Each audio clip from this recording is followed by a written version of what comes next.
आप देख रहे हैं अनहोनी। हमारे मेन चैनल यानी कि डार्क फाइल्स पर एक स्टोरी पब्लिश की गई थी। उस कहानी के पहले भाग में अब तक आपने जाना कि कैसे हम लोग हाईवे से अलग उस रास्ते पर पहुंचते हैं जहां कुछ दूर आगे जाते ही हमें 8-9 लोग भीड़ दिखते हैं जो किसी की लाश को शमशान ले जा रहे थे। तभी उनमें से एक बच्चा एकदम से मेरी कार के सामने आ जाता है और उसे बचाने के चक्कर में हमारी कार एक पेड़ से जा टकराती है, जिससे हम दोनों बेहोश हो जाते हैं। फिर जब हमारी आंख खुलती है तब गाड़ी में ना तो कोई डेंट लगा होता है और ना ही हमें कोई खरोच आई होती है। और यहाँ वहाँ देखने पर पता चलता है कि हम लोग किसी और ही रास्ते में आ गए हैं।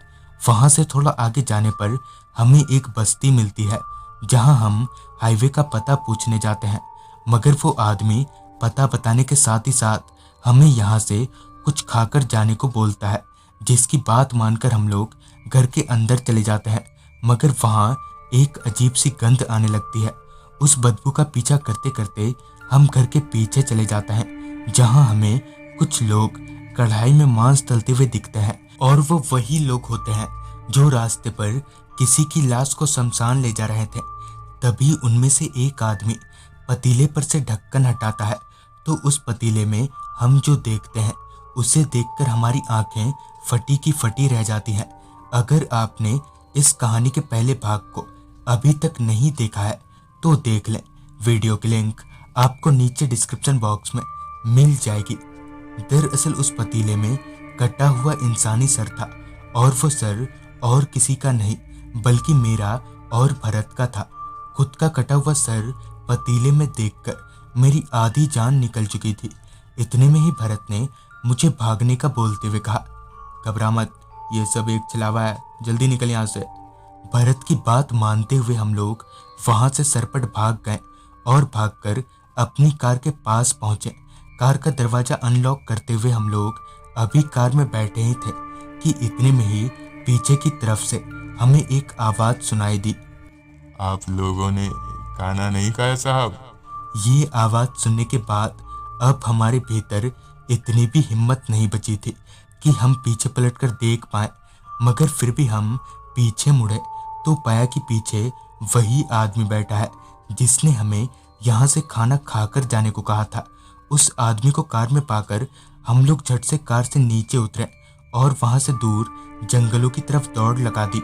हमें तो ये समझ नहीं आ रहा था कि आखिर लॉक कार के भीतर वो आदमी गया तो गया कैसे।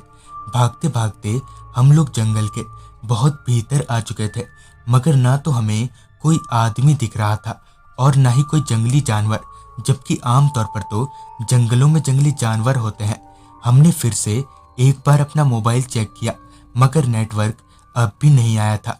धीरे धीरे अब हमारी हिम्मत भी जवाब देने लगी थी। हम खुद को तकरीबन मरा हुआ मान चुके थे। तभी तो हमने भागना भी बंद कर दिया था। थक हार कर हम वहीं एक पेड़ के नीचे बैठ गए। अभी भी हमें कुछ समझ नहीं आया था कि आखिर वो सब था क्या। हम अभी पेड़ के नीचे बैठकर थोड़ा सुस्ता ही रहे थे कि बगल के झाड़ियों में कुछ हलचल महसूस हुई। हम लोग अभी झाड़ी की तरफ देख ही रहे थे कि इतने में ही किसी ने पीछे से मेरे कंधे पर हाथ रखा। वो हाथ बर्फ के समान ठंडा था और चारों तरफ से हंसने की आवाजें आने लगी। तो दोस्तों, आज की इस वीडियो में बस यहाँ तक ही। मेरे कंधे पर किसने हाथ रखा और ये हंसने की आवाज किसकी थी, ये जानने के लिए देखें इस कहानी का अगला भाग बहुत जल्द, सिर्फ और सिर्फ अनहोनी चैनल पर। तो मैं आर्यन जल्द ही मिलूंगा आपसे इसी कहानी के अगले भाग के साथ।